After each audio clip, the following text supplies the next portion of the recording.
Three. Okay, perfect. Yeah. So hopefully you can see. Okay, let's get started. Thank you very much, everyone. Can you please come closer to the microphone because we cannot hear you very well? Yes, I think. Can you hear me now? I mean, I don't think I can get closer because I have actually. Yeah,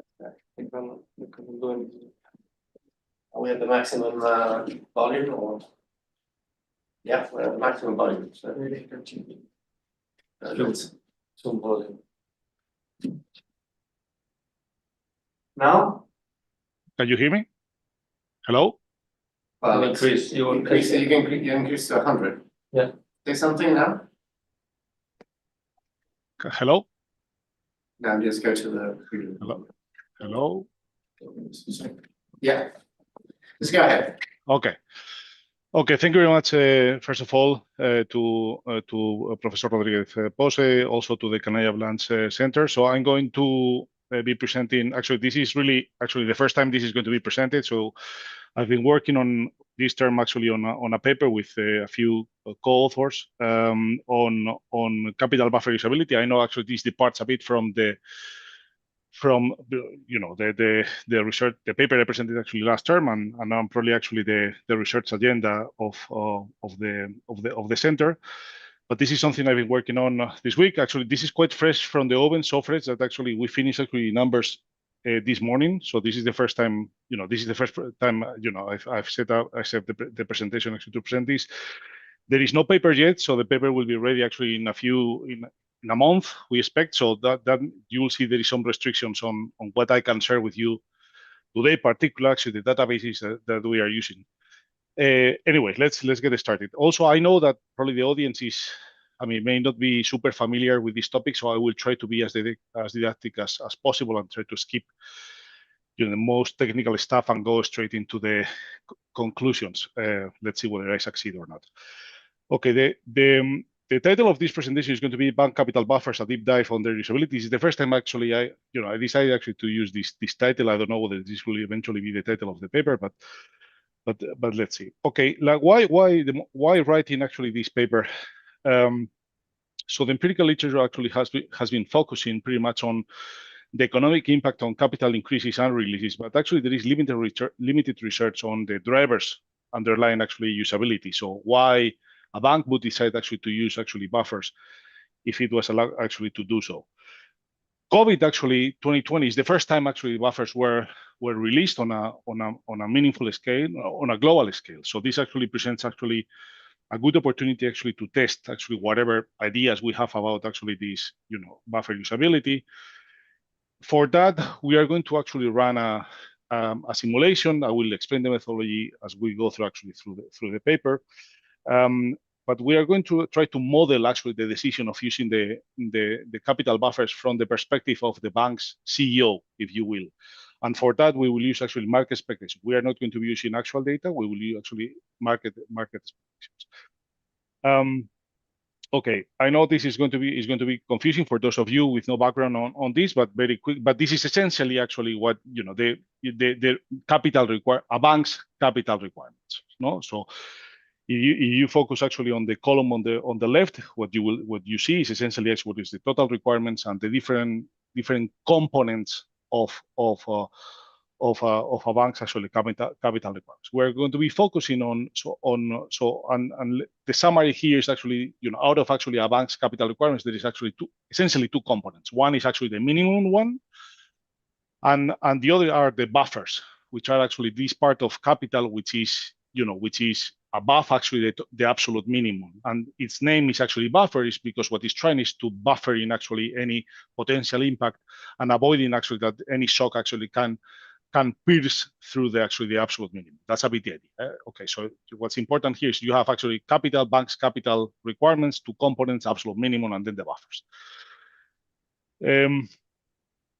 So this is actually only an explanation of what this is. So okay, what's important? Very quickly, yeah. Well, this is what I just said. So let's go into the actually assessing. So what we are trying to do is actually to assess actually buffer usability again, and why a bank would decide to use the buffers in the first place. We are following a framework from a paper that I am also a co-author of, which is actually Abad García Pascual, 2022. In this paper, actually, we outlined actually this framework. I will tell you the differences, what's different now, okay?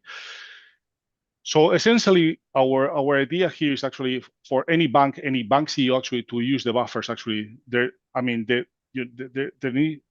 bank needs to actually comply with three hurdles, three criteria. First hurdle, there needs to be buffers. You need to have buffers. I mentioned before. So the buffers are this actually, this difference between total capital requirements and minimum capital requirements. But there could be a situation in which you actually have no buffers. So if you have no buffers, actually there is nothing to use. This is pretty much obvious, no? Second is, you need to, which is what we call is the supervisory hurdle, is that, okay, once I use the buffers, so can I rebuild them in a reasonable period of time? So I know that, if the supervisor allows me actually to use the buffers today, I know the supervisor will also require me to rebuild them over time. So the idea is, can I rebuild them in a reasonable period of time? That's the second question. And the third question is, once I've replied positively to the first two questions, so once first I have capacity to use buffers because I have buffers, first one. Second, I expect to be able to rebuild those buffers in a reasonable period of time, second question. The third question is, can I make a reasonable return on investment? So am I going to actually create value for shareholders out of the investment implied by using actually these buffers? Think that actually when we are talking about using the buffers, is essentially capital being deployed. That's a bit the idea. Okay, this is different types of buffers. I will not enter into that for the sake of time. Okay, data. So in this paper, we are using actually an unbalanced panel, using actually monthly data. Data is actually even hourly. Daily is whatever we want. Actually, we just aggregated actually this on a monthly basis because actually there was not so much. There were actually no variability was actually low. Within month, no. So that's the reason. But we could do it actually even on an hourly basis, no. From March actually 2018 to June 2024, 76 months, and the cross section is an unbalanced panel. So cross section actually is going to range from 60 to 160 banks more or less. And actually representing actually between 13 to, depending on the month, 13 to actually 22 countries across Europe and North America with an overall market cap of 3 trillion. We are also, again, this is work in progress. So we are also working on adding around 200 banks for emerging markets at the moment. So we will be able actually to even double the cross section now the data set actually includes actually loan data consensus expectations and capital requirements from databases I cannot mention.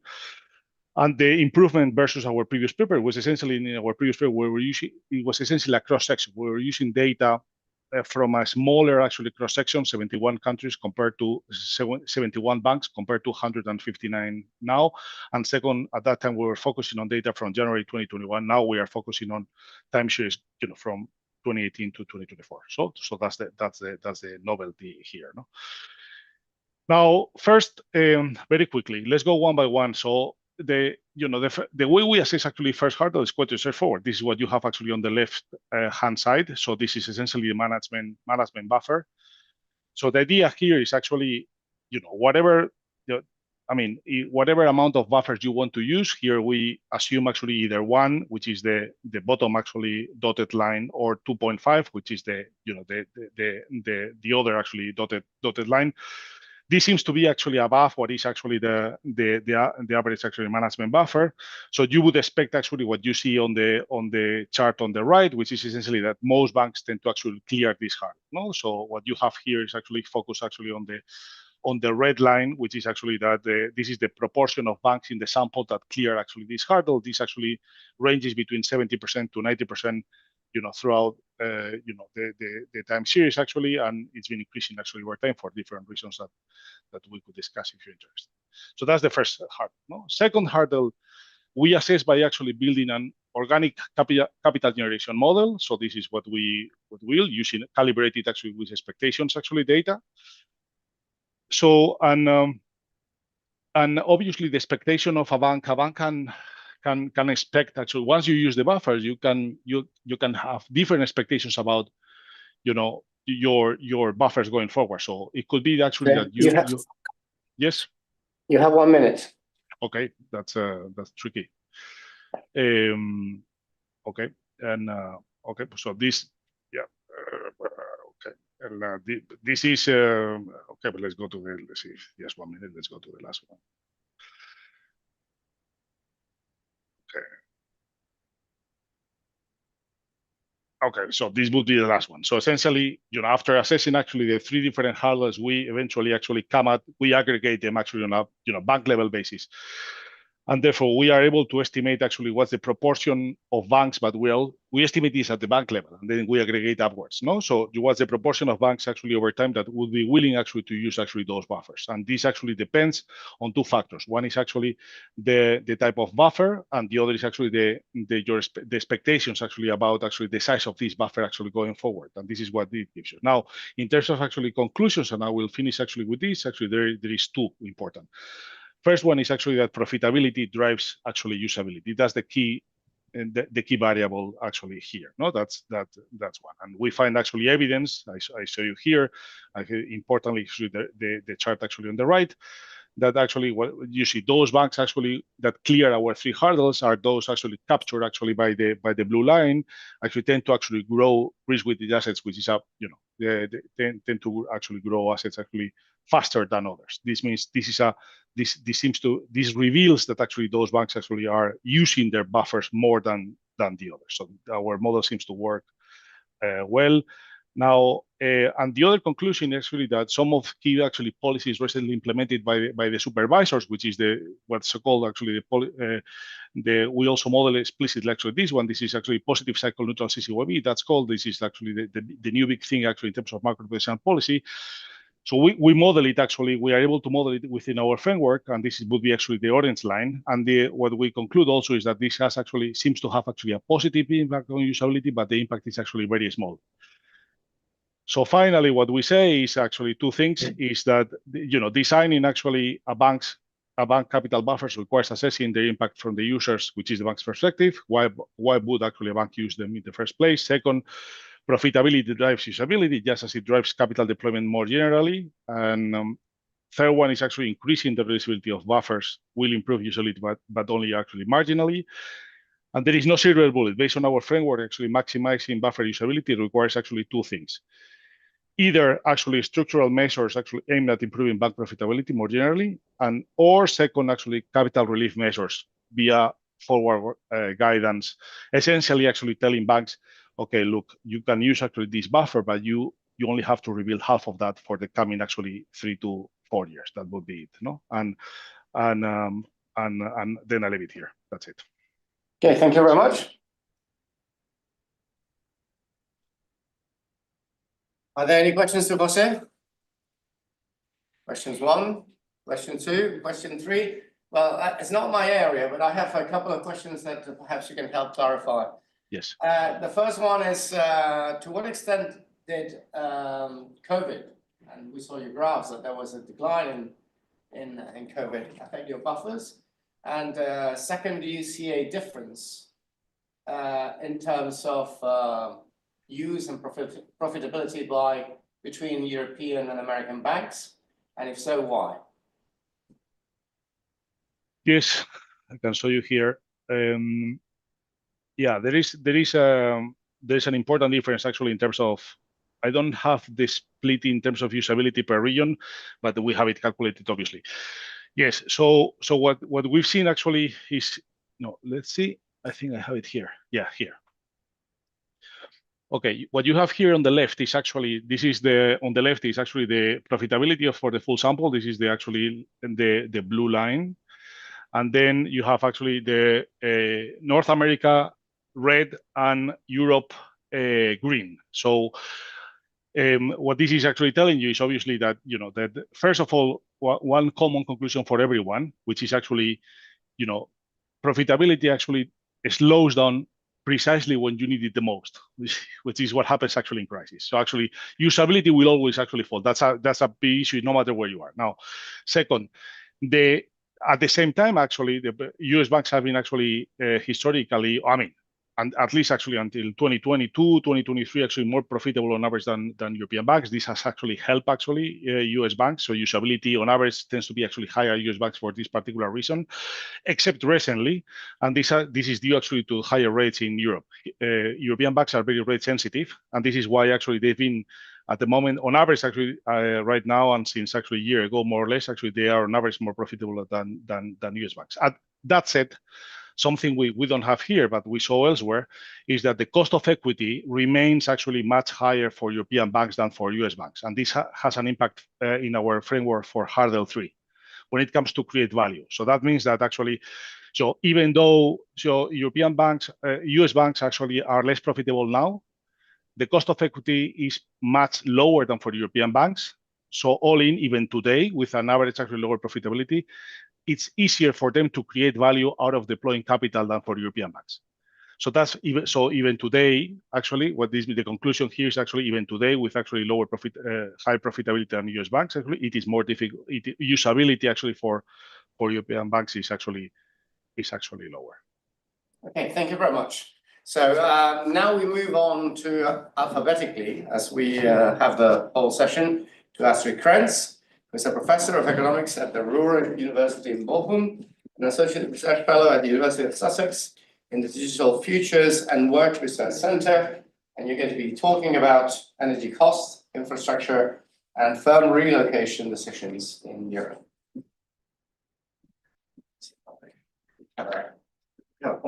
If you want to use that one. Yeah. Go ahead. Thanks to do it again. No, that's fine. It's not.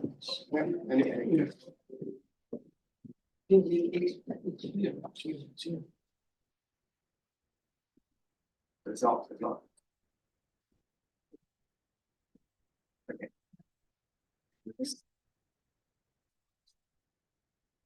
I know it's moving. Thank you very much for the kind introduction. I would like to say thank you to all of the colleagues from the Cañada-Blanch Centre. It's wonderful to have the time to do this wonderful. Okay, so I'm working on different projects, and this is one of them. It's work in progress because, as I will show you in a few minutes, it's a lot of data work involved. And yeah, it's an important topic. It's to predict the relationship between energy costs, in particular electricity prices and the relocation decisions of firms in Europe. I analyze the data and I use the Prof estimation framework, and I will show you some of the regression results. So the recent geopolitical tensions have impacted energy prices worldwide. And in the long term, energy supply will be affected by the need for the energy transition due to climate change and related policy measures. And European Union members, they have taken different measures to cope with the surges, the rise of the energy prices. I will show you the disparities that occur in a second. And there's actually some literature out there on the so-called pollution haven hypothesis. You know this, I think. So this is if there's less strict environmental policies somewhere else and energy costs are lower somewhere else, then farm activity might move over there. This is maybe not so good because we all live in this world. So carbon leakage might occur if it's not the CO2 emissions, if they are not produced in your own country, then they might be produced somewhere else. This is why it's important to see if farms relocate, they go somewhere else. Regional disparities, maybe for the sake of time, I'm not going to spend so much time on this. But there is large difference across regions, across different European member countries, for example. So maybe we switch over to the graphs directly. So this is electricity prices for household consumers across the European Union.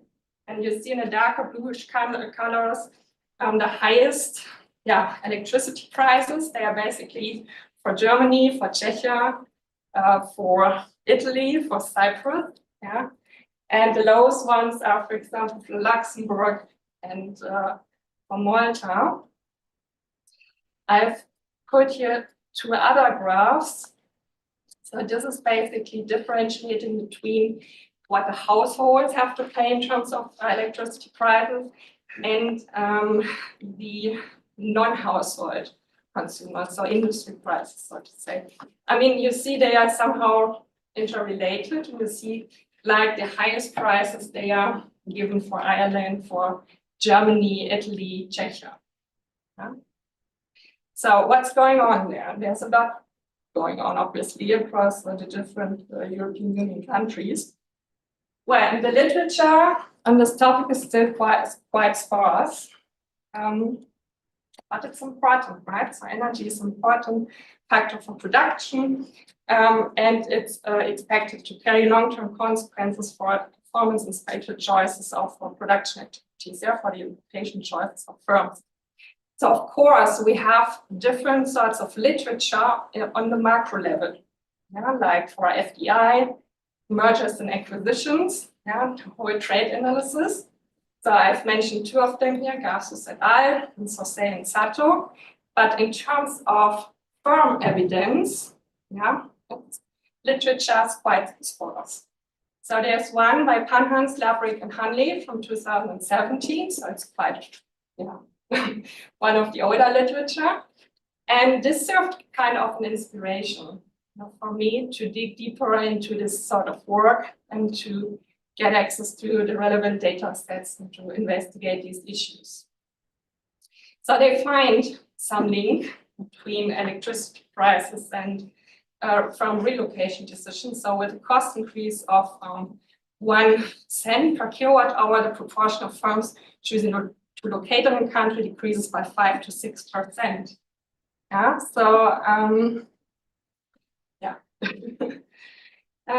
The data.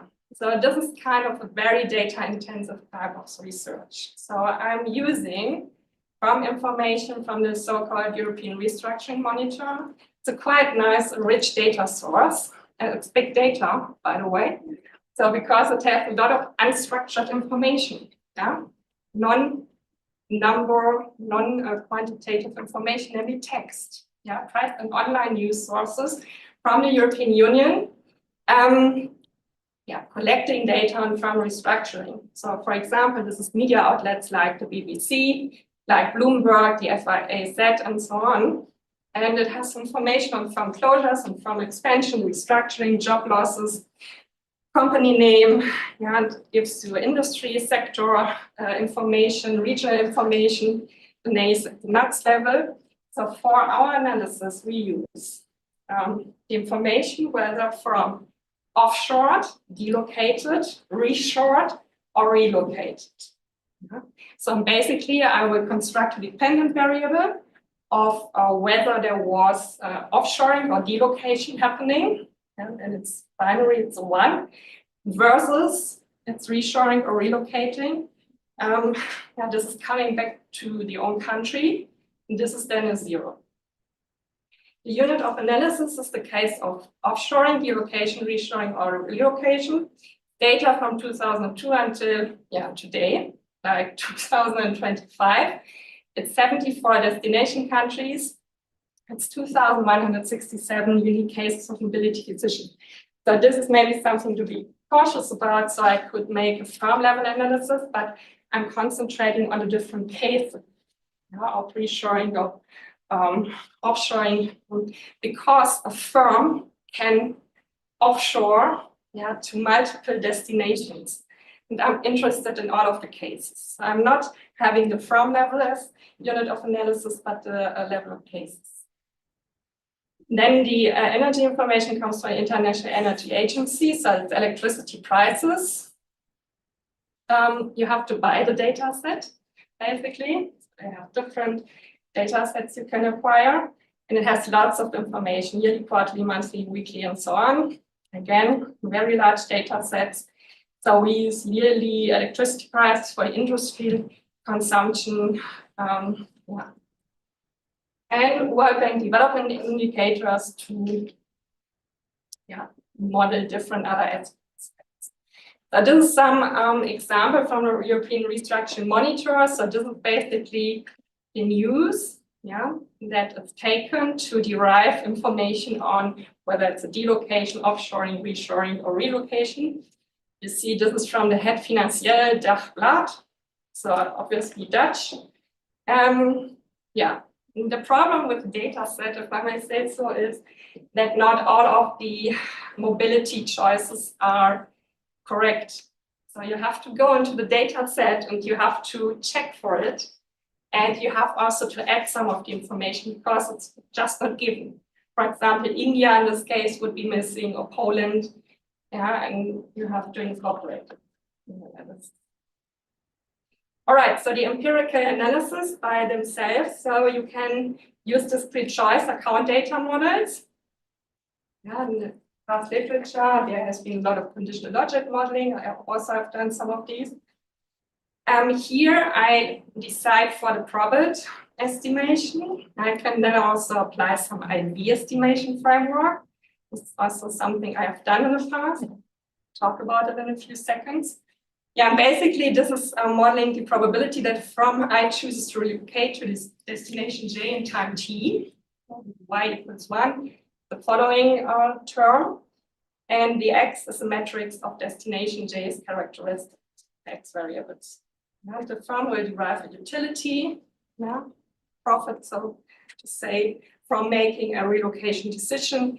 And this is the parametric framework, basically, you see, depending on different set of x variables. This is giving you a few results. So I've done different regression analysis. So this is having the log of electricity price, GDP per capita, taxes, and air freight, transport freight. So basically here you see the negative relationship between the electricity prices and the relocation choice. This means with decreasing electricity price in the destination country, it's more likely, it's more probable to move to the destination country. Even more likely with the lower GDP per capita, could also proxy for labor costs. Again, the cost factor, taxes, they have the right to sign. Maybe it's considered as a cost factor, the minus sign, but it's not significant at conventional levels. And air freight, this is kind of capturing a sort of infrastructure. So positive sign, infrastructure appears to be important. And I have lots of different frameworks. It's just to give you a snack of what you can find out there. An average margin effects, I mean, this is taking too much time because, of course, I can interpret these effects given a baseline probability and at different points at the distribution of x, but I'm not doing it here. So let me conclude for the sake of time. So the past literature basically focused on energy supply situation several years ago. So this research presents new developments. Electricity prices are found to be associated with the relocation decision of firms. Infrastructure appears to be important. And there's lots of things I currently do. So for example, you can check for industry difference across sectors. Is it more energy intensive sectors you have from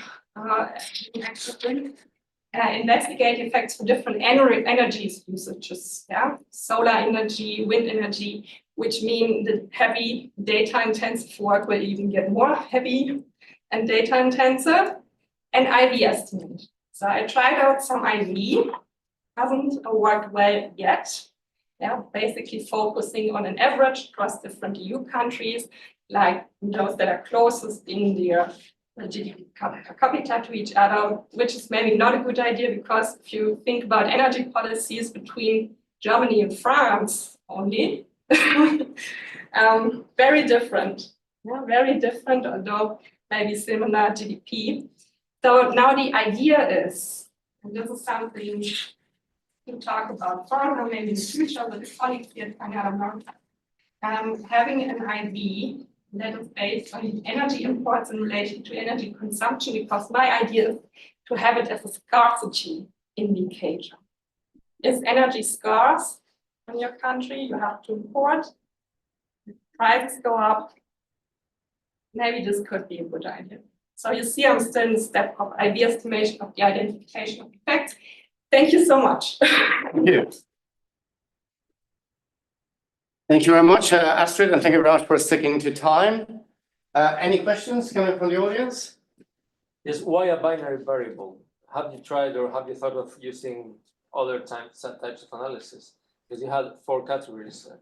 And then I don't understand the air freight thing. It's air transport, and it's not the passengers, it's the freight. But energy?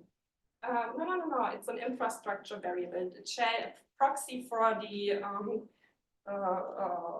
condition of the airport system in a country. I also have road variables. I have like what is the quality, so how many kilometers of roads do we have, or railway lines, and so on. This is trying to capture the state of the infrastructure. Yeah, you have to proxy.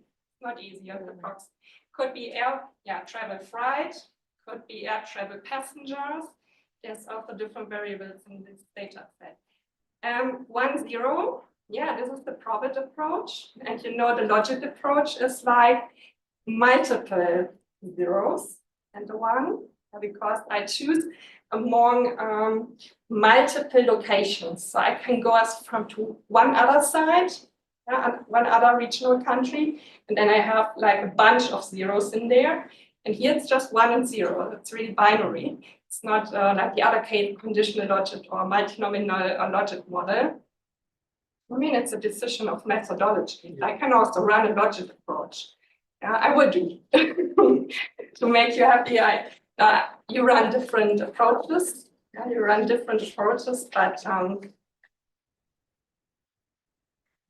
Okay. More questions? There were some questions online. All right, so yeah. oh, Yes, so wow. How do if we? someone online have a question here, feel free to unmute yourself. Yeah, I just dropped in the chat that about the IV, the finding and the instrumental variable, that besides the regional averages, you can also kind of do 2 things. So regional averages and we can mention scarcity, not scarcity, or let's say income levels and so on. So it would be kind of regional jackknife average, but based on like an additional factor. So I've dropped a link to a paper that does that. Maybe it will be helpful. If you have paper, please send it to me. Very helpful. Yeah, I have it like. Okay, thank you very much, Astrid. We have to move on. So next on is Javier Mato Diaz, who is a professor at the Department of Applied Economics in the University of Oviedo.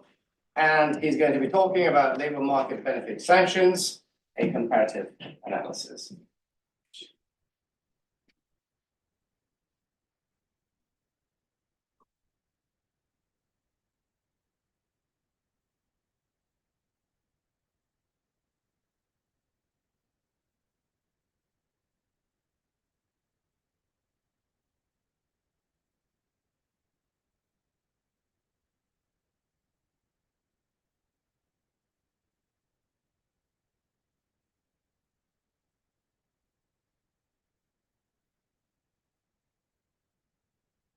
You have 12 minutes, and your 12 minutes start now.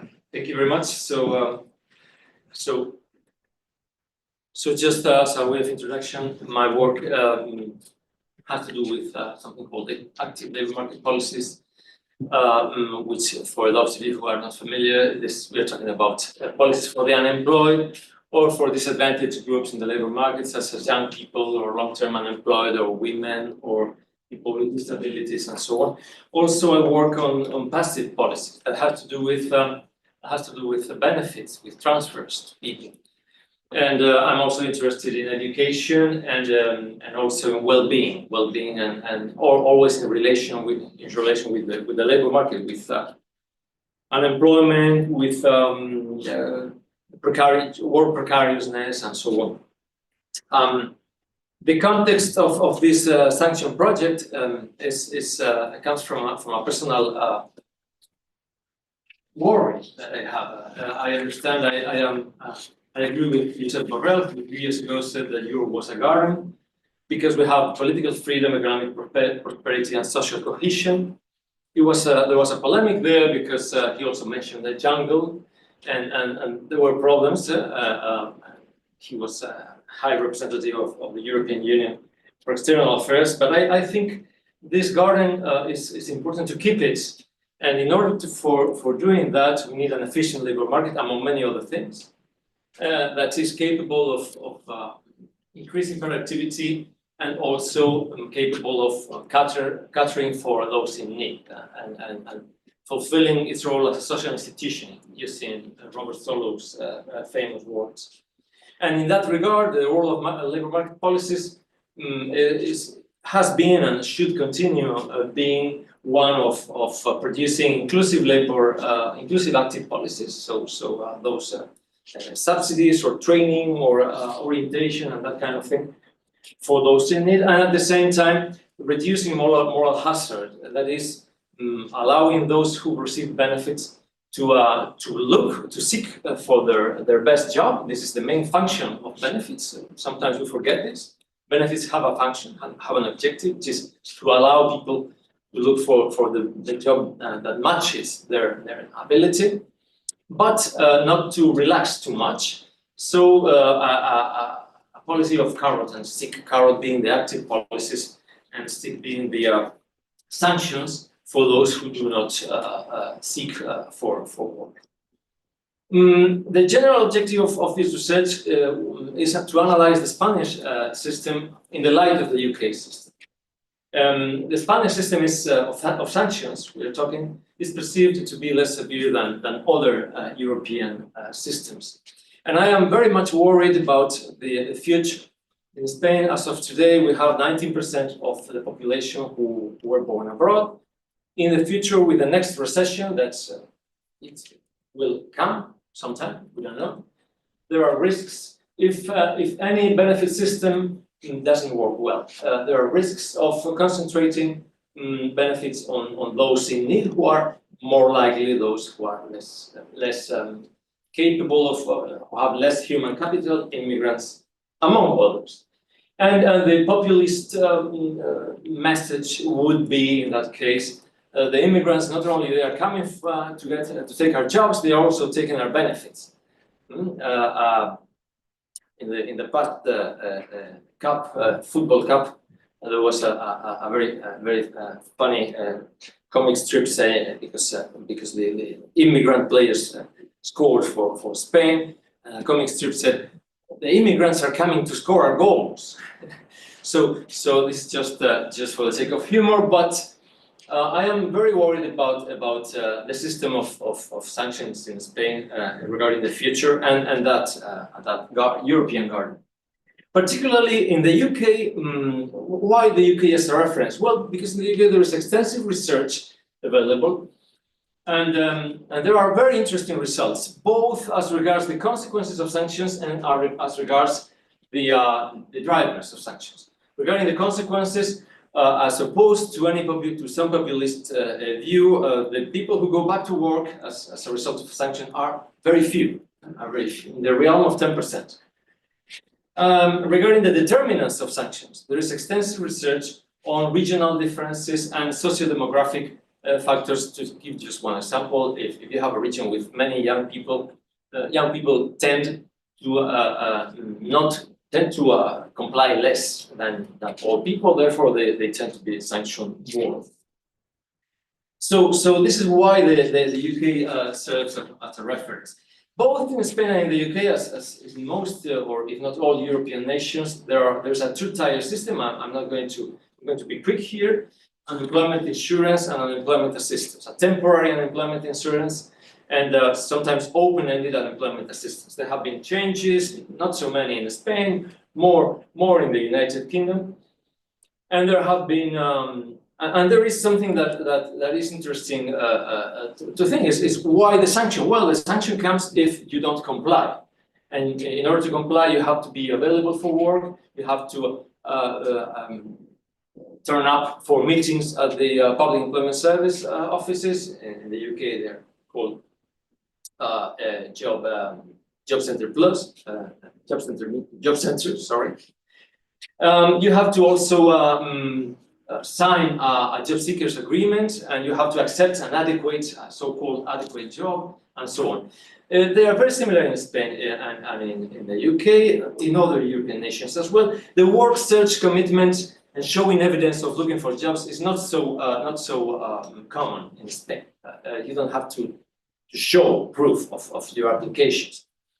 But this is in theory. In practice, we do have a problem, and I'm going to concentrate more on Spain for the rest of the presentation. We have a problem in Spain, which is we have a division between regional public employment services and national public employment services. We have both types all around the territory. But the regional take care of active policies, whereas the national PES take care of the national policies, because the national policies basically is the passive policy. So the national PES manage the transfers, manage the benefits, whereas the regional PES, under the assumption that the regional PES are more familiar with the regional labor markets, they manage the active labor market policies. Now, the problem with sanctions is that in order for a sanction to occur, the regional PES must initiate the procedure and then communicate to the national PES, who is the one that would save the money and that would and make the final decision. Just to show the evolution of sanction rates and to mention 3 points in time. In 2002, there was an increase in the conditionality of the system. And as you see in the graph, that increase in the conditionality of the system doesn't show in an increase, doesn't translate to an increase of sanction rates. In 2015, on the contrary, what we had was a Supreme Court decision reinforcing the role of regional PES and downgrading the role of the national PES. And that's translated in a very important decrease in sanctions. And in 2020, we have yet another smaller decrease in sanctions due to the suspension of sanctions during COVID. Now, we have, again, I said already that for the UK, there is an extensive research. And thanks to the stay here, I have been able to get in touch with researchers from Northern England universities who have a network, and I take the opportunity to thank the Cañada-Blanch Centre and the opportunity to be here, because I am now part of this network. We are working, but that is for the UK. In the case of Spain, I have been able to gather data for only 8 years of regional data, the 2003 to 2010, and with 2 colleagues, we are doing an analysis where we find basically important fixed effects for the regions, in trying to explain the drivers of regional sanction rates in that period. It's an old period, it's not many years. We also find interesting results. On the right-hand side, you can see that there is a positive influence of GDP. That makes sense. When the economy goes well, maybe in the PES, they push harder the unemployed to accept jobs.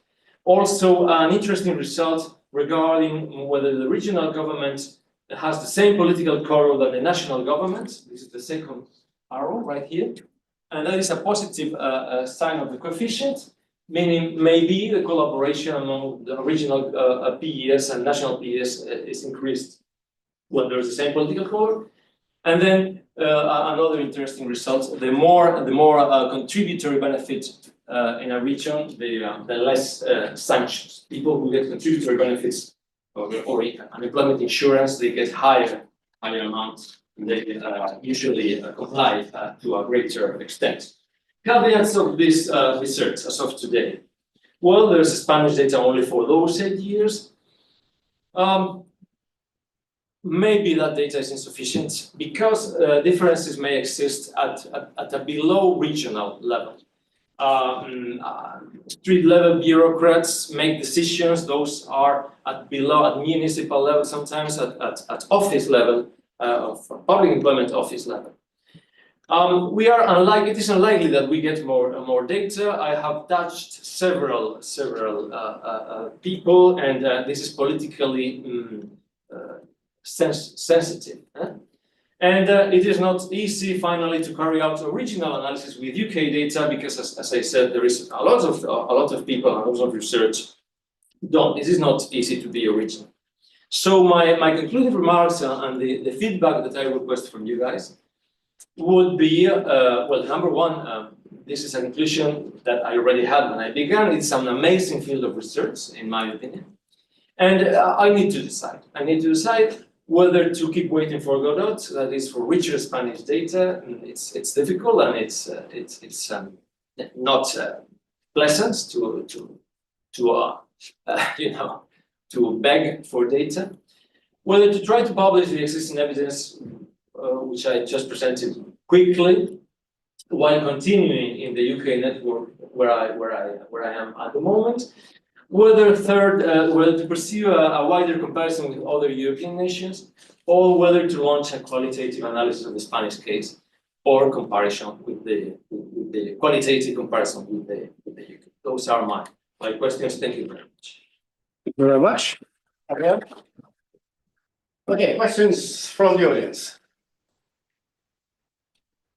Questions 1, questions 2, yes? Yeah, I mean, I have a question regarding, because the sanctions seem fairly stable. Yeah. And not determined by the unemployment rate, which is possible. Because I would expect some kind of correlation of some way between high unemployment rates and no sanctions, or higher sanctions, which is not so in the graph at all. And another point is there, as my understanding, I mean, well, I don't know if it will, but the sanction rates are very low, extremely low. Yes. I don't know how can we put this into the big picture of the labor market or the functioning of these assistance. This is precisely the thing. Sanctions are very low, and this is what worries me. That maybe the Spanish system is not doing its job.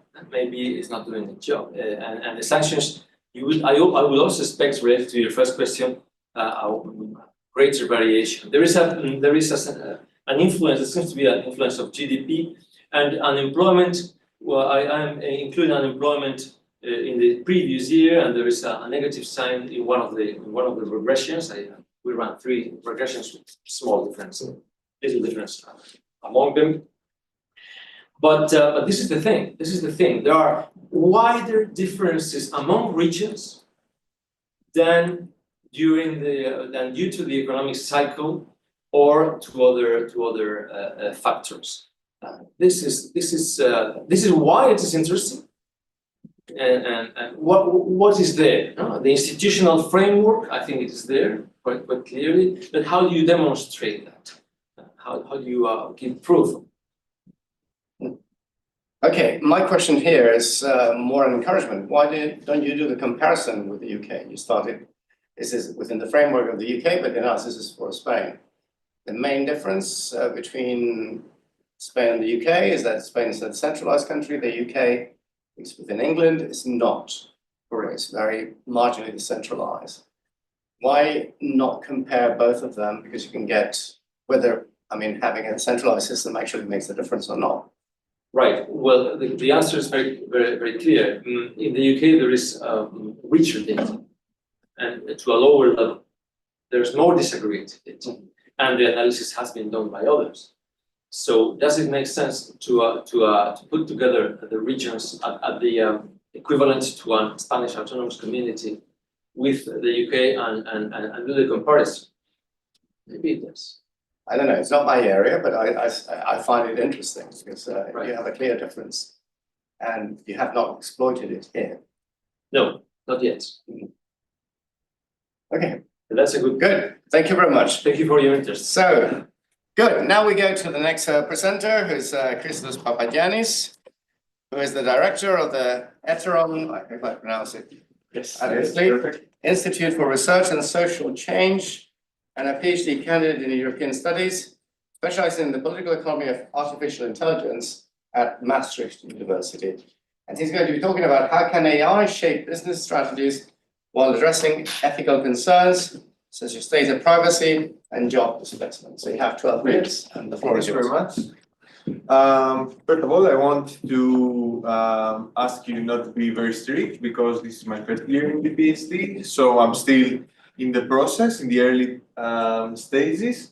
But I think that at this level, there are some interesting things to discuss. The idea is to debunk a little bit some of the discussion that's going on, and many people try to link the abilities of businesses to integrate AI with less regulation, less consistency on protecting the privacy and the digital rights of people. So is that true? I don't think so.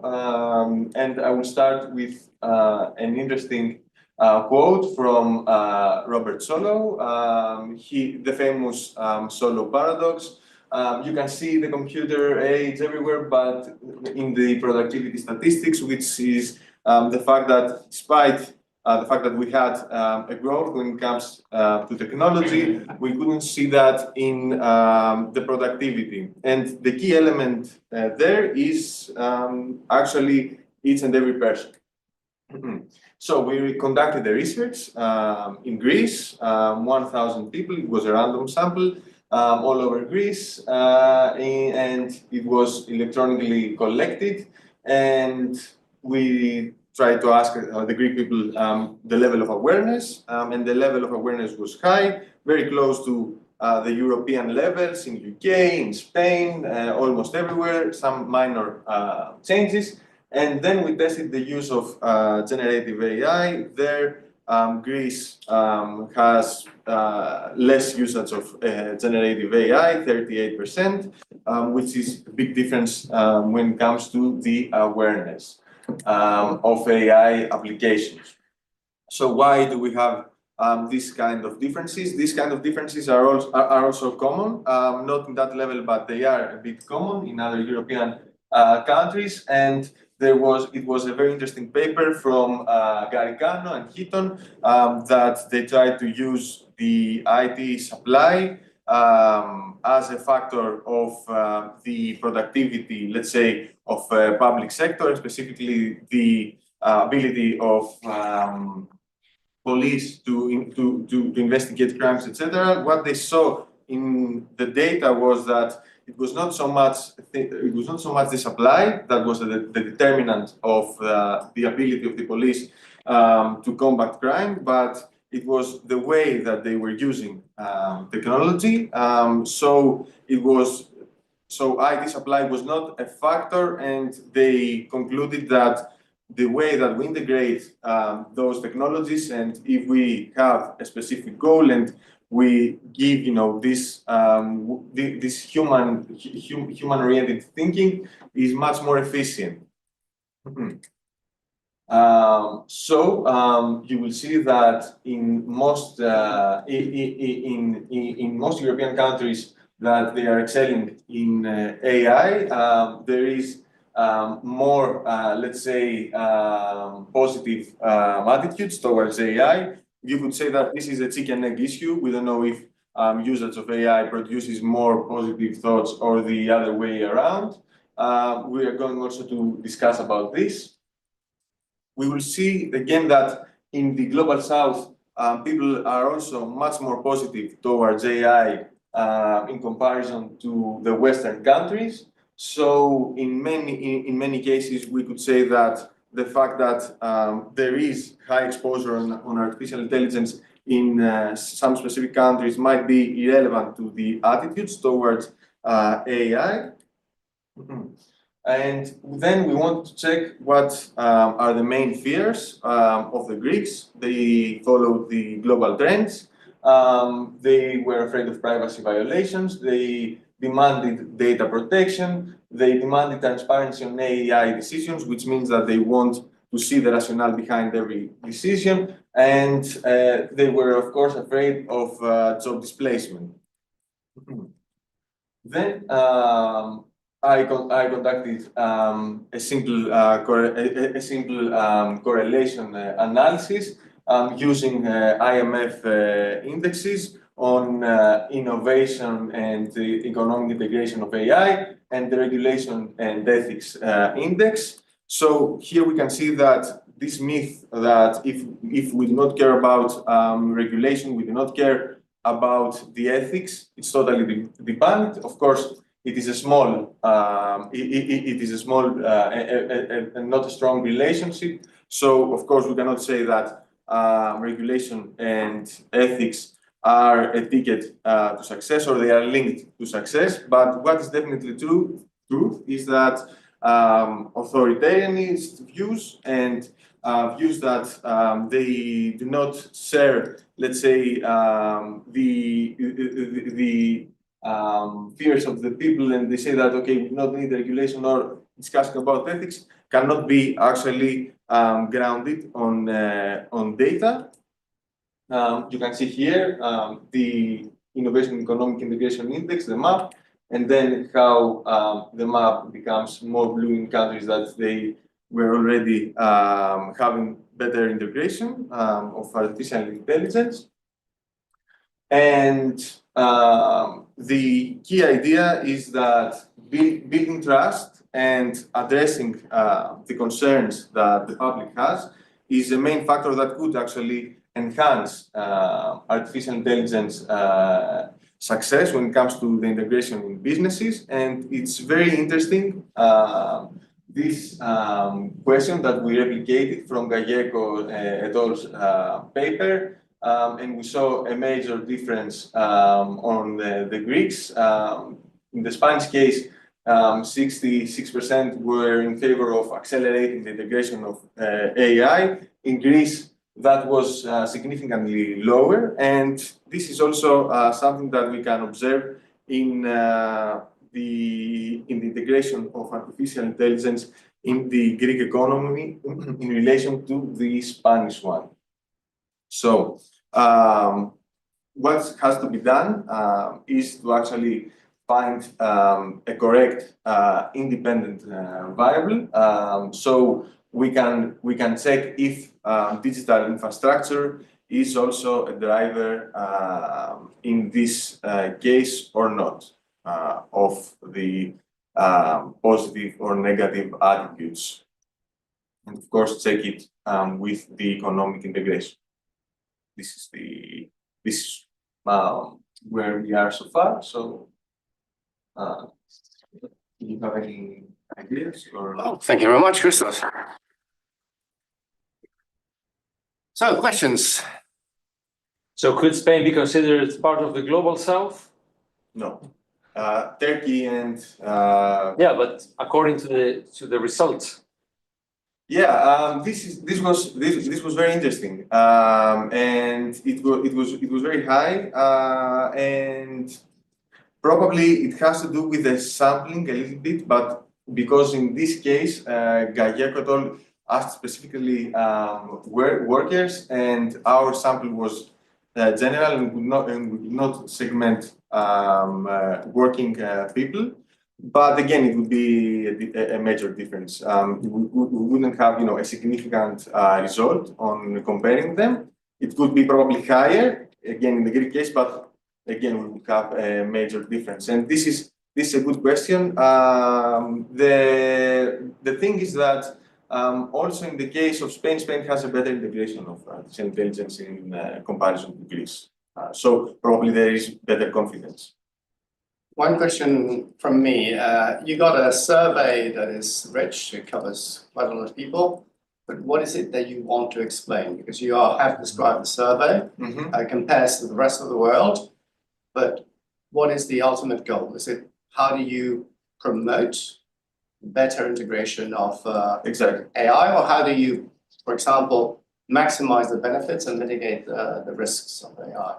the main idea was to understand, of course, the risks from the perspective of the people, because this is considered an important variable when it comes to integration, and this was a result of our secondary data analysis.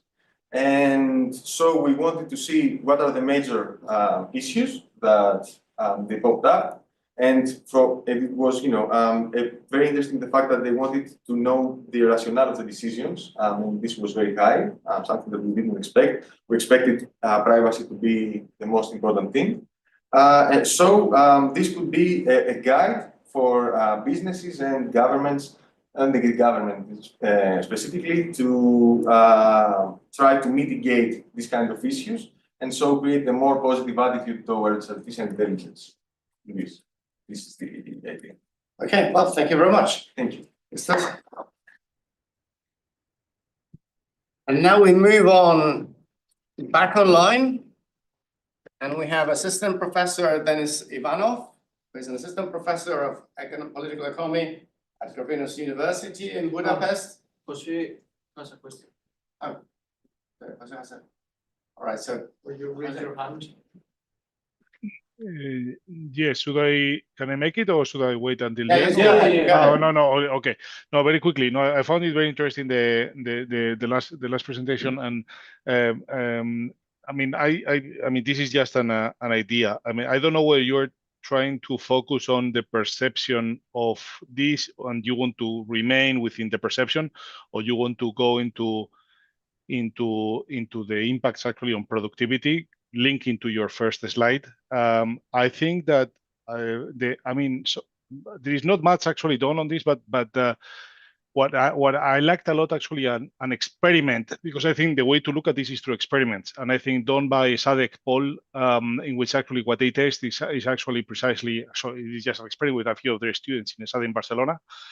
They find out actually that the artificial intelligence actually tends to increase productivity for skilled students, and widening the gap between skilled and non-skilled students, which is very interesting. So essentially, AI works. And what's interesting is actually the latest. This was done actually with ChatGPT 3.5. The current ChatGPT mini high, 03 mini high is much more powerful. Would be interesting to run actually these experiments actually with more people, more students, and actually with the newest actually models. This is just a suggestion if this is something that. Yes, this is something that would be definitely interesting. And when we did the breakdowns, and we saw the responses from an income perspective, we saw that those in the higher levels and those in the lower levels had the most usage of generative artificial intelligence, which is very interesting if you think about that. And it's also somehow following what we know about job polarization and the increasing inequalities, and definitely an experiment would be also very helpful to that end. So this is something that I didn't include that, but when we did the breakdown, it was very obvious. And it would be very interesting to try to investigate this deeper. Okay, thank you very much. So now we go to Denis Ivanov, who is Assistant Professor of Political Economy at Corvinus University in Budapest and a Research Fellow at Vilnius University. And he's going to be talking about do anti-corruption reforms, decrease concentration of wealth. So please go ahead, you have 12 minutes. Perfect. I hope you can hear me and you can see my slides. You can see the slides and we can hear you, yes. Great. Okay, so thank you very much. Apologies for not being able to be there offline, but I think I've met maybe 37% of you. So my research is on corruption and concentration of wealth and kind of a bigger wealth inequality story. So from my time in London, I've been in contact with other researchers and made actually some really good progress on that. So I'm helpful. I'm thankful. So how is corruption and inequality or wealth accumulation related? So we live in a world where wealth inequality is on the rise. So the richest control most of the wealth on the global scale, most of the wealth on the country scale, and absolutely almost all countries in the world. And throughout time, the wealth of those who are better off is actually increasing. And those at the bottom, let's say, of the wealth distribution is also increasing, but very incrementally.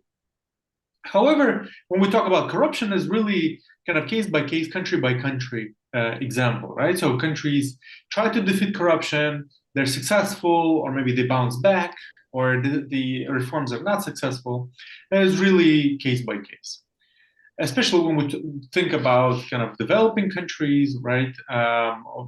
Predominantly in the last decades or so, a couple of decades later, right? And how are those two things related in theoretical terms? So corruption leads to rents, right?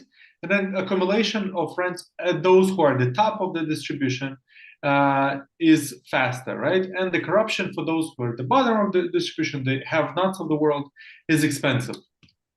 We don't have a consensus on how those two things are related. So in a way, you know, if the institutions of government are weak, they're not protecting all the citizens, then the distribution is not working properly.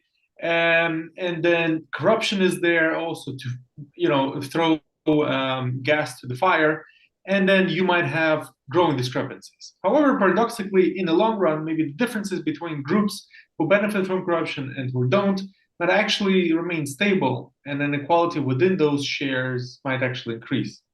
What we know so far is that, you know, very recent research that betterment of corruption might actually decrease gaps in income. It might increase income of the top 80%. However, this is a huge share, right? This is those at the bottom, middle, upper middle class, right? We don't have the data to better disintegrate it, and we focus on income rather than wealth for now.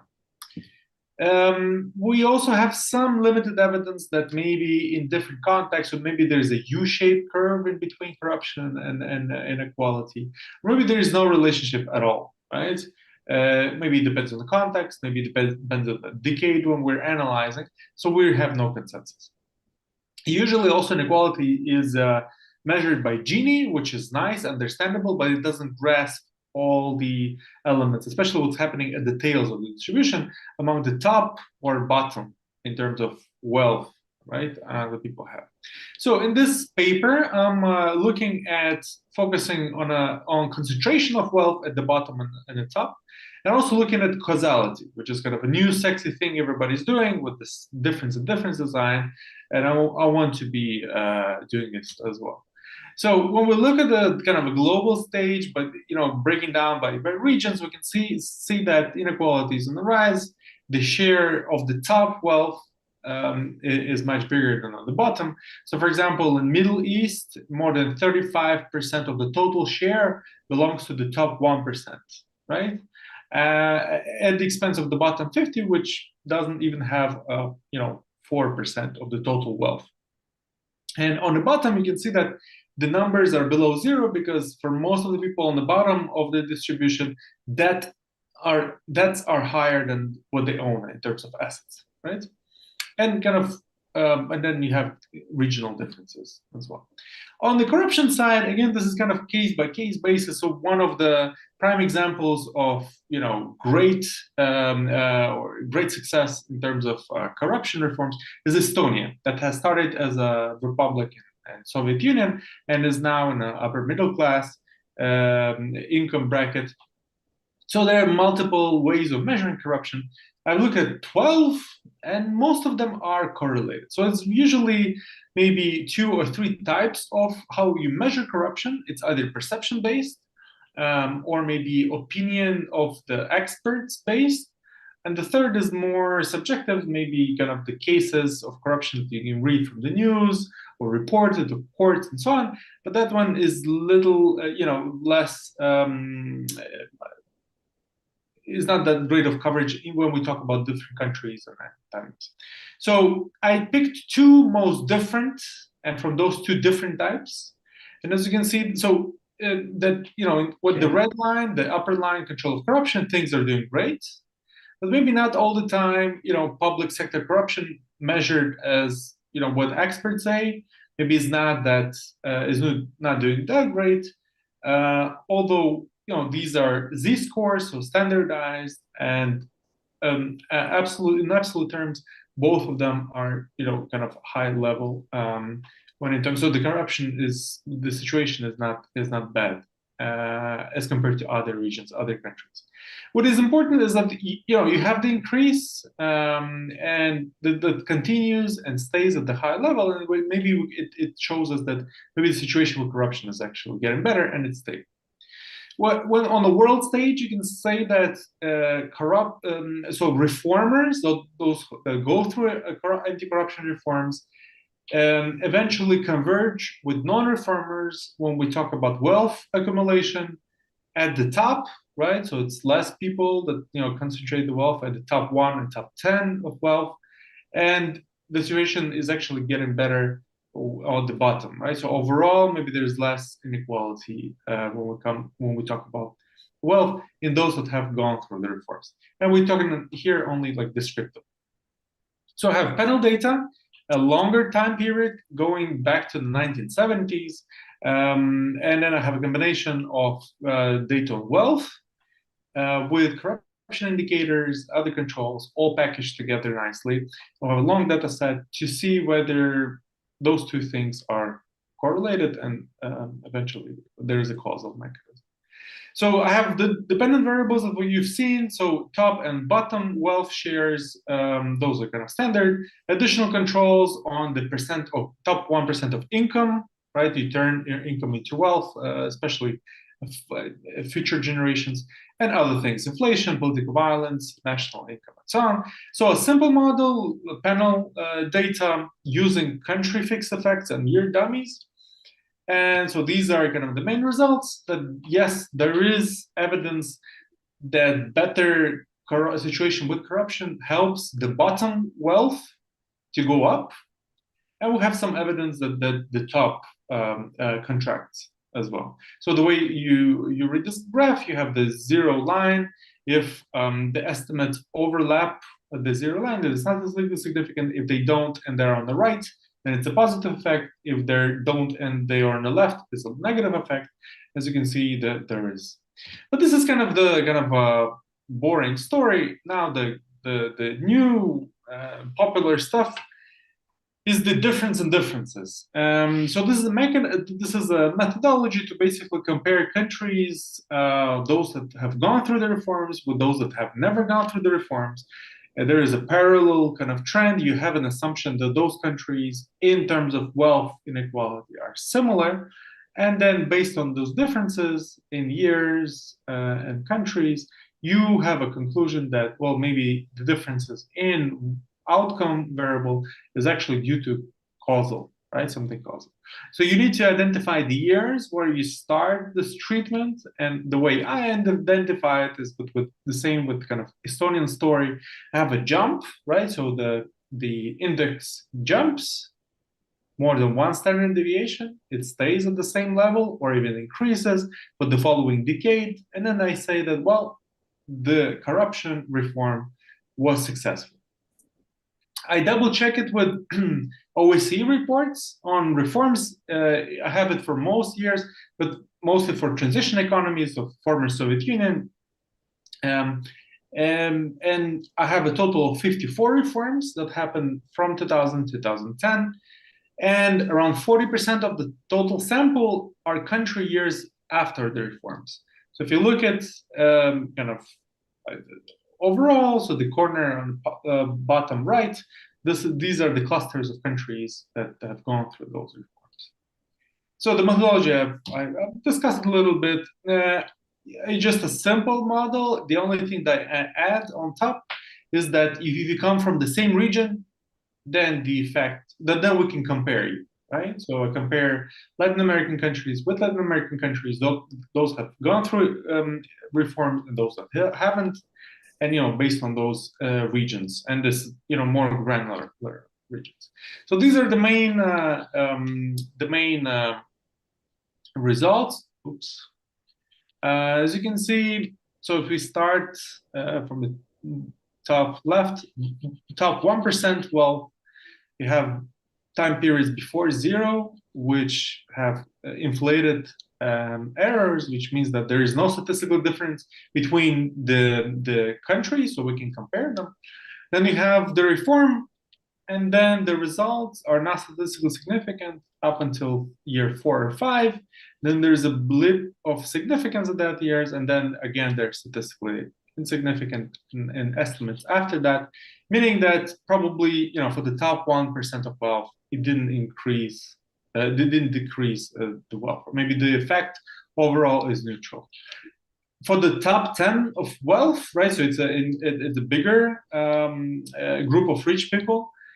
It does decrease starting from year 4 and continue, right? So on average, maybe it's around 0.01 percentage point what they lose due to anti-corruption reforms. For the bottom 50%, you see a clear causal kind of jump up for around 0.04 percentage points. And for the bottom 20%, again, statistically significant for the whole time period except for year 3. And the magnitude is twice as smaller. So it helps them, maybe not to that extent. I do some other stuff, but the main conclusion is that anti-corruption reforms, if they're successful, if they're kind of these big bang shock therapy style anti-corruption reforms, they work. They work in dispersing kind of wealth concentration. And we have evidence, strong evidence that it empowers those at the bottom, right? The mechanism that I have in mind is that, well, you know, they save on their income when it comes to corruption expenses, and it helps them with assets of building buildings, buying some less liquid assets, and so on. And for the top, we'll have some mixed evidence, but the mechanism is probably that, you know, the reforms break down those chains or those rigid rent-seeking mechanisms, so they have to share, right, with their wealth. All right, that's it for me. Thank you very much. Thank you very much, Dennis.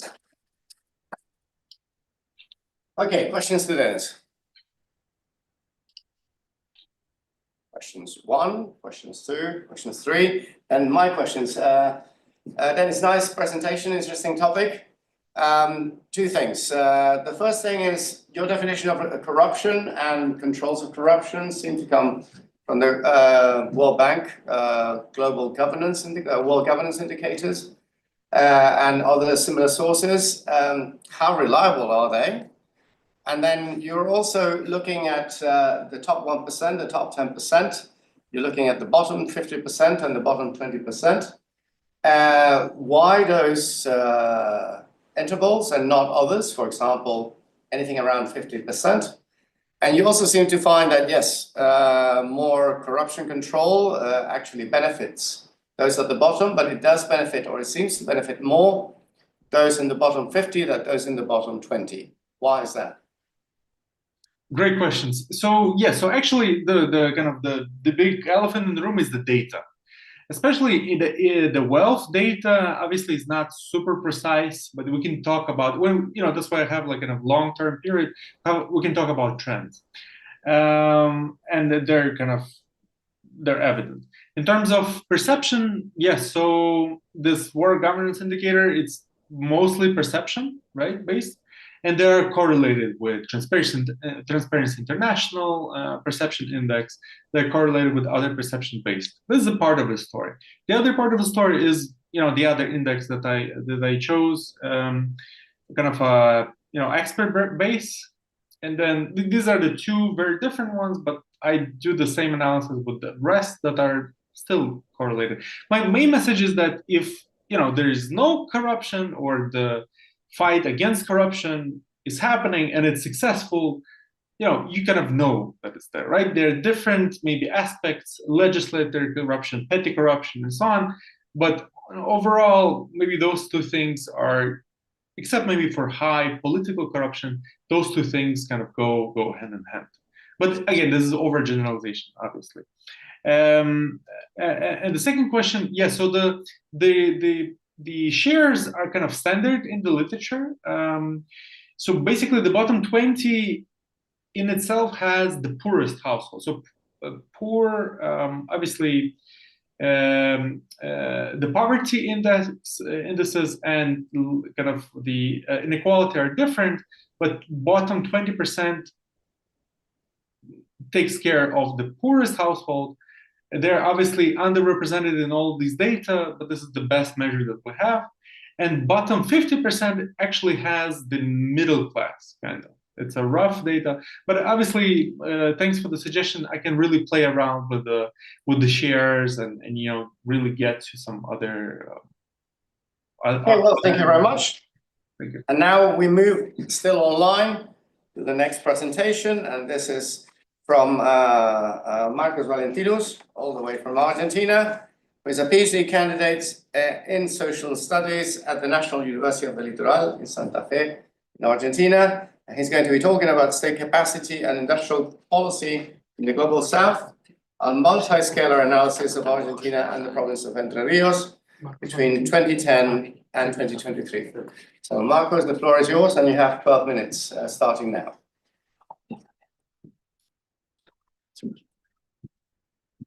Thank you, Professor Andres. Can you hear me well? Not very well, but if you can come closer to the microphone. Okay. 1 second.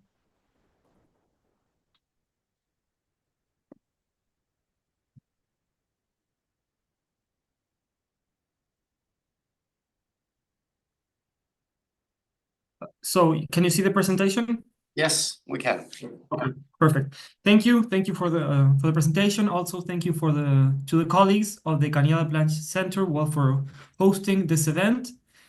I'm a PhD student from Argentina, as Professor Andres mentioned. I basically study state capacity and development in the Global South. Today, I'm going to present some of the main research that I have done for my master's thesis, my PhD thesis. It is a work in progress, as we say, so any possible feedback would be really helpful at this stage. So I would like to begin with a presentation of a general context in which I study state capacity, and the first point has to do with a changing global economic landscape in the 21st century, where national states are regaining spaces of intervention that they had virtually abandoned during the Washington Consensus. In particular, industrial policy has regained considered a central component of development strategies in the Global South. This has fostered some political and some academic debate on the challenges of building state capacities in places of the Global South that have historically lacked them. So within this broader context, it is really interesting to look at Argentina and the province of Entre Rios, because both levels of the state created their own productive ministries in the year 2010, the Ministry of Industry at the federal level and the Ministry of Production at the provincial level. Also, the period 2010-2023 encompasses 3 different government administrations that exhibited differences regarding the relevance of industrial policy as a tool for development. And in the third place, it is also interesting to look from a territorial perspective, the place of Entre Rios within the regional, the central region of the country. It only makes a small contribution to regional GDP, basically alongside the provinces of Buenos Aires, Santa Fe, and Córdoba. So it is an interesting case to look at what the state has done and what it hasn't done to promote the economic development of this province. So based on this, I developed 2 main research questions. One is a more theoretical one. What are the key dimensions to analyze state capacity in the field of industrial policy? And the second one is an empirical one that seeks to address to what extent did the national and provincial state of Entre Rios build state capacities in the period 2010-2023. So to answer the first question, I developed a theoretical framework that combines two dimensions that are interrelated. They are not mutually exclusive. The first one is an organizational dimension that is represented by a coherent state apparatus in the form of relevant structures. I am talking about ministries, planning boards that control significant amount of financial resources to drive development. And the second one is a scalar dimension that is represented by multi-scalar coordination mechanisms that articulate both national and subnational institutional structures and policies. Regarding the methodology of the study, I am using a combination of both qualitative and quantitative approaches. The main data collection techniques I have are semi-structured interviews with government officials, both at the national and the provincial level. I also am reviewing some national and provincial legislation pieces and policy documents. And from a more quantitative point of view, I am also looking at public spending of the ministries involved in industrial policy. I am looking basically at data coming from national and provincial investments accounts. So I would like to present now in this part of the presentation some of the main findings that I have achieved so far. In the first place, we can see that the main structures I mentioned that were created in 2010 and 2022 were subject to a process of institutional volatility. What I'm trying to say is that they were often restructured and lost autonomy as independent ministries. They ended up being maybe minor areas inside broader state structures. So they had little autonomy to pursue their own developmental goals. In other cases, they also lost some key areas, such as, for example, the office in charge of the energy policy in 2020. So it was a very unstable institutional organization of the state that limited the autonomy of these ministries to pursue, to design and implement their own policies, right? If we look at the public spending, the amount of resources that were effectively controlled by these areas, one may see that with the exception of the year 2019, 2020, 2021, the ministries in charge of industrial policy never really occupied a central place within the state apparatus. They never managed to represent more than 1% of total government spending. But as you can see, the year 2020 has an exceptional amount of resources in the Ministry of Productive Development. More than half of these resources were assigned to energy subsidies, basically in the context of the pandemic, in which most people couldn't afford to pay the energy. Also, a significant part of those resources were given to small and medium enterprises, basically to avoid the massive destruction of productive capabilities in the context of the pandemic. It was an exceptional year in terms of the resources that were controlled by the ministry. As you can see, in the following years, the funding dropped and ended up representing only 0.3% of total government spending during 2023. Entre Rios, we can see that the Ministry of Production never really controlled a significant amount of resources from the provincial government. It reached its highest peak of funding in the year 2012, 2 years after its creation, but the funding there was only 1% of total government spending. From that year until 2023, the funding dropped, and it never significantly controlled a significant amount of resources to promote development. Regarding the presence or absence of multi-scalar coordination mechanisms within different levels of the state, which is a component of the scalar dimension that I am analyzing, one can see that from the perspective of provincial officials, they don't see that they have any significant participation in the design or formulation of a national industrial policy. They mentioned that there are some spaces for dialogue between the provinces and the central government, such as councils, what we call consejos federales.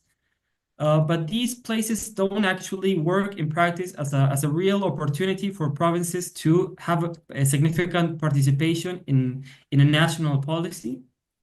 And on the other hand, if we when we spoke to national officials, they mentioned that some provinces may actually be more interesting or more overly dependent on federal funding.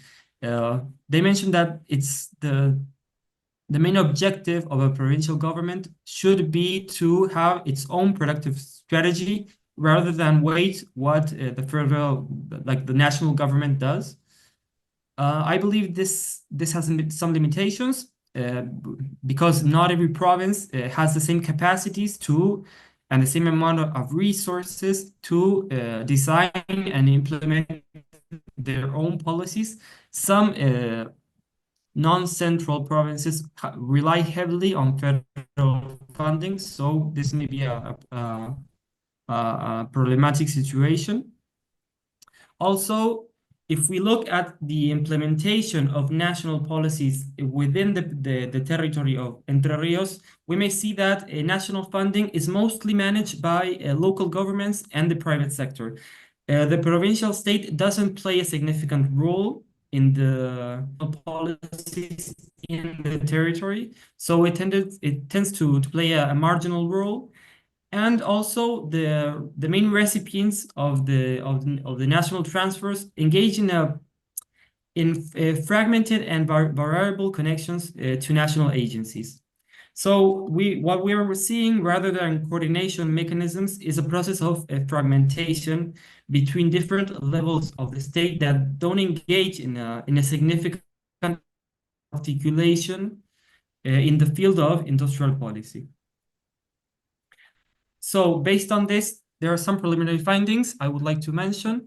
In the first place, that the creation of new state structures was not accompanied by a significant increase in the resources managed by these ministries I mentioned earlier. These organizations no volatility that meant that, well, they lost autonomy to pursue their own development objectives. And also, what I just mentioned, that there was a tendency towards the fragmentation of the state apparatus that was observable in the absence of coordination mechanisms between the national and the provincial states. So finally, I would like to mention some further research I would be interested in doing.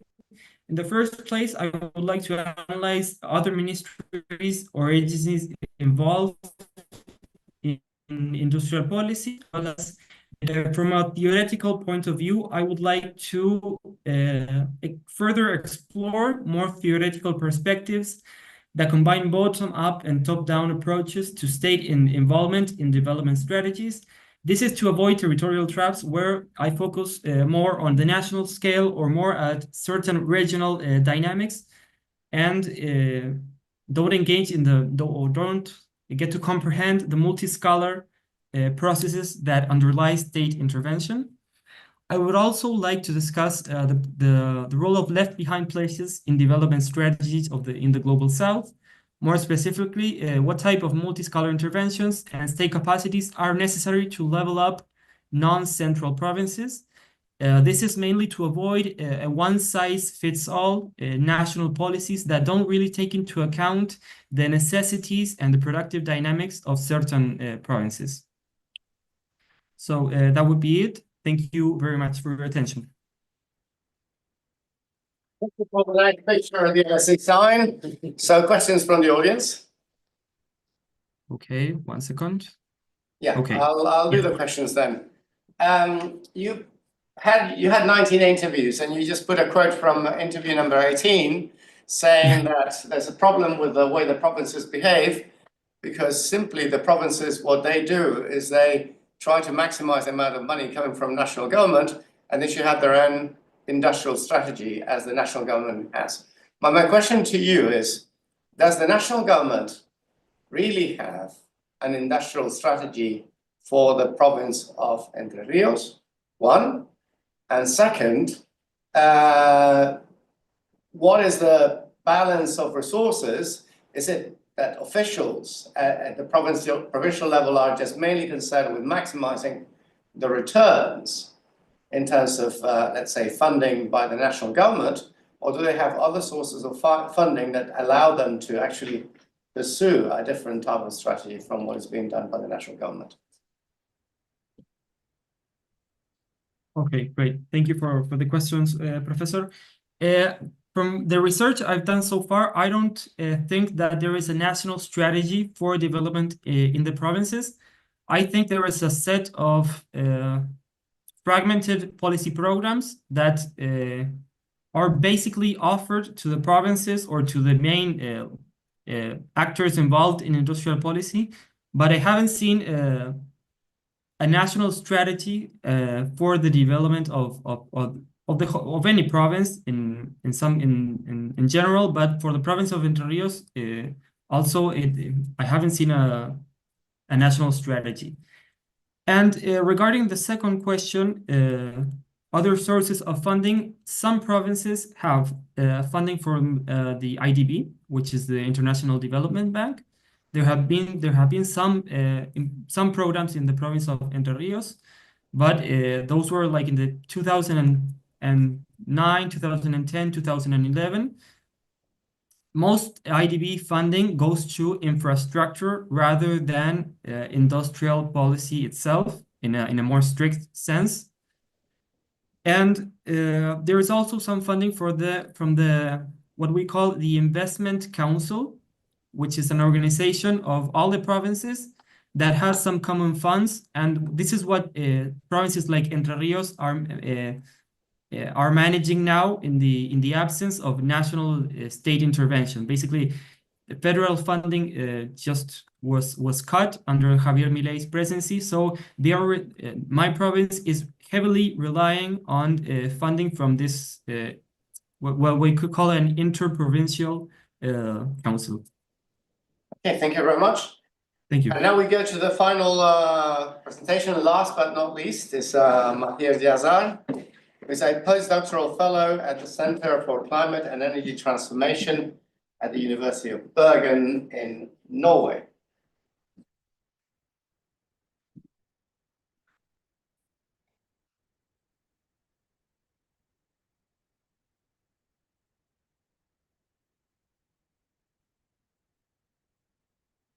Prepare your pointer. Just move forward. You have to get down. Okay, perfect. Thanks so much. Thank you. I will be very brief. I mean, I think we're all hungry and we want to go. But so again, thanks for the opportunity. I had good time to engage with people about my next research agenda. And thanks for the opportunity to present this work here. So I'd like to begin with this picture, which was from last February, indicating that the Baltic states finally disintegrated from the Russian and Belarusian grid and being part of the European electricity market, but also European grid. And that was a kind of milestone celebrated at the EU. So my research has been focusing on these backlash dynamics in the Nordic Baltic state region, in the European green transition, and understanding what are the emerging backlashes and how can we really categorize and analyze those different backlashes. So the background of the analysis is just comes that EU has been kind of forcing these green policies or these green policies to address mitigation, the ambitious mitigations over the last 10 years with different policies and measures. But what we know is that these policies are not necessarily implemented immediately by the national governments, by the member states, but these policies mostly create those backlashes, either at the national level, which we all know about how these populist backlashes kind of engage with climate policies, which we recently seen a lot in multiple European countries and beyond. But also there has been social backlashes coming from the local communities, kind of demanding for more procedural justice. So when I understand backlash, I like to kind of redefine the terminology and kind of taking backlash only from the escalating negative political connotations, but more what we understand from backlash beyond these populist politics, and then maybe putting backlash also into social dynamics. So the politics side of backlash against European green transition is part of my research, and what I found by looking at these 10 years of European policies and to what extent populist far-right parties in Europe has materialized those 10 years long European policies, I found three main kind of tactics, both rhetorical and institutional tactics, employed by those far-right parties, particularly in Germany, in Poland, in Sweden, but also in Estonia. So what we know, or what we are living right now, is that those populist parties, especially far-right parties, using values and politicize energy transformation. What I mean is that they kind of contextualize climate change and energy transition, something related to values, saying that the real threat is not climate change or mitigation levels, decreasing the mitigation levels, but the real threat is the liberal European values, such as same-sex marriage is the real threat to family values, so on. And the second one is the dismantling key decarbonization institutions or creating institutions to fail by design. And what I mean here is that those parties, when they came to power, when they coalesced with other parties, they held the key positions, Ministry of Economy, Ministry of Environment, to kind of destabilize or dismantle the role of these institutions to accelerate the energy transition. Or such as in Poland, they create institutions to fail by design, such as Ministry of Climate, which is a dysfunctioned institution, but it looks good on the paper for global negotiations, as Poland also hosted COP in almost 10 years ago. And then the last one and the most interesting one to my research agenda is the alliances with anti-decarbonization movements. So what we know is that those populist parties right now try to engage more with these anti-decarbonization movements, to engage more with the social discontent that are emerging from those regions that are under transitions. And when I say regions under transition, so in Europe, those regions are named as coal-intensive or carbon-intensive regions, which means that the economy and the surrounding institution has been based on a long-term coal extraction or the shale oil mine extractions in the Baltic states, but also in Norway. So just give you one example about this social discontent and how this kind of shaped and materialized by the populist parties in Estonia, which is part of a broader research project, which I recently got a small grant from Brown University to look at these three different Baltic states and try to understand what kind of social discontent are happening aimed at green transition in these three countries. And how populism or populist parties kind of capitalize or utilize those social discontent to increase their power in those regions. So Estonia is an interesting case because, again, it's the most carbon, it has most carbon intensive regions within Europe. And then those people, those miners, they are coming from the Russian ethnic minority groups, that they are considered as minority groups in Estonia. So there has been this tension between those miners and the social group aimed at energy transition, because those groups has been relying heavily on their social capital in securing jobs in the region, but then these kind of social capital has been disrupted or changed by the just transition mechanism. And then we see that through our fieldwork, these linguistic barriers for Russian speakers in accessing the same opportunities and as Estonians has been another concern that has been emerged in the regions. And also the war in Ukraine and the increased energy prices in the region also kind of triggered Euroscepticism among those social groups in the region. And then how the far-right party in Estonia kind of capitalize on this social discontent is that, so the EKRE, which is the ethno-nationalist Estonian far-right party, interestingly targeting Russian groups, but not kind of toning down their ethno-nationalism and kind of making a selective intersectionality, meaning that, again, this party used those value issues to kind of get support from those Russian minority groups in that region by saying that these European policies, they are targeting your values, they are targeting your masculinity, they are targeting your hard work and your contribution to this nation. And again, the real issue, and again, European green transition kind of targeting your family values, the real issue is the European liberal values or those social policies. And of course, there's this energy security issues that has been going on in the region, where this political or this populist party has been really kind of increased their vote base nationally in Estonia, but also interestingly from these Russian-speaking group as well.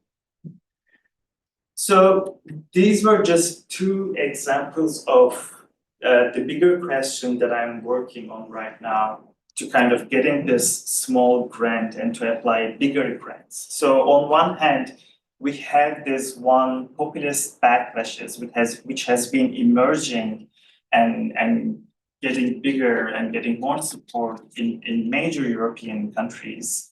And then on the other hand, we have this social discontent or this this social dissatisfaction among the European green policies because those people's livelihoods are directly affected by these policies. And then the first question that I'm kind of puzzling with or getting together with is that when and where does the backlash occur and what are its effects on energy transition? So this is kind of understanding the scale, effects, and dynamics of opposition to green transition over time. Oh, sorry, but yeah. So the idea is it really possible to measure the effects of backlash aimed at green transition? When I was hearing Astrid's presentation and when we're talking about the firm relocation, I was thinking to what extent some socio-political dynamics or socio-political variables would affect firm decisions as well. But again, this is just a side thinking. But then the idea is what we know is that we need to accelerate this energy transition with more on and offshore wind installments and then solar power. And then the Baltic states is the great location for that because of the many reasons. And then there's a huge kind of Nordic interest that has been already investing a lot in Estonia, Lithuania, and then Latvia, especially in wind installments. But to what extent we can understand the effects of local opposition or the effects of populism to accelerate or de-accelerate the energy transition over the past 10 years? Can we really model that? And then the next question is what can explain the backlash and its different expressions? Again, I mean, we need to identify the types of social discontent beyond NIMBYism, beyond not in my backyard approach, and to kind of understand what kind of procedural injustices or democratic deficit has been emerging through these backlashes. I'm saying this because in a recent paper we are working on, we focus on the compounding injustices aimed at just transition. And what I mean by compounding injustices is that what we see that these green transition policies kind of exacerbate the already demographically or socioeconomically marginalized group, as in Estonia, or even in Norway, in such a high democracy and participation, we see within those green transition, especially in onshore wind installments, we see how this land grabbing has been kind of pushing indigenous communities out of their sites, out of their kind of very nature-based economy. Similar things also happening in Sweden. So we have very fractured or fragmented understanding of social discontent or social backlashes as well. So we need to really kind of come with an inventory of these different expressions of backlashes. And the last one is, which I have been really discussing a lot with the Department of Government people here, especially on sustainability policy. And so what are the effective policy strategies, or are there really effective policy strategies to manage backlash and polarization within this green transition? What we know is that policymakers at local levels or some regional levels, they are already beginning to work on engagement strategies and compensation mechanisms. But how effective are these mechanisms to overcome polarization, but also overcome these compounding injustices? So we need really a good inventory efforts to identify what kind of compensation mechanisms has been implemented either within Europe or beyond to deal with those backlashes against new energy infrastructures in Nordic Baltic content. So yeah, that's all from my side. I end here. Thank you. Thank you very much, Maria. As you said, we're all hungry, but we're still also hungry for new knowledge. And I was wondering whether there are questions from either the floor here or online. Okay, so my question in this case, you're talking about backlash and backlash to the green transition, to measures to combat climate change. But what wasn't clear to me is whether the backlash was fundamentally linked to actual grievances based on reality, so that the impact had a negative impact, the measures adopted had a negative impact on the population in a particular place or a particular locality or a particular group, or was fundamentally based on perceived, let's say, potential negative effects, fueled often by populist parties or extreme parties that very often tend to be climate skeptic or climate to actually deny climate change? I would say both. And I think this is a great question to also to understand the fragmented nature of backlashes, or because we know these very known grievances about rural urban support when it comes to populist rhetoric, but also how people's daily life are affected by these green policies, directly or indirectly, and then how this content is kind of materialized by political parties, by far-right parties, and escalated at the national level to create new rhetorics, right? Kind of marginalizing certain groups. And also, majority of these parties are no longer denying climate change. They are so it's like transitioning from denial, and what we are witnessing right now is more like obstruction. And they use policies to create obstruction. They also use kind of public support to create these obstructions. So we see very much like this integration of everyday life issues with this new kind of populist rhetoric creating obstructions. Sometimes they are kind of confluence in different cases, as in Estonia. Sometimes they give us a different picture, as in Norway or in Sweden. Take Sweden as an example. It's the most decarbonized, it has the most decarbonized economy. The economy is heavily reliant on nuclear, wind, and solar, but still we see certain backlashes at the local level to wind farms or wind installments. One reason is that some municipalities, politically, they don't like to follow the national regulations. They kind of keep the local municipalities safe from energy investments. And the second reason is that there are some demands coming from the indigenous communities and saying that we have been ignored enough, and then we need a better negotiation to kind of about these wind investment. So, and then with this Baltic Nordic understanding is that, again, we are in that space. Nordic countries has the capital, they have the technological advancement to help Baltic states to connect with European energy market, but also produce more energy based on wind, especially wind power. But then there are issues at home in Sweden and Norway, they need to deal with it. But at the same time, those investments trigger other social discontent, but also political, like populist urge in the Baltic region, which we have been witnessing through those field works. So can we really, again, measure some of the effects of this socio-political environment on accelerating or de-accelerating of green transition? And what are the, again, better compensation mechanisms or policies?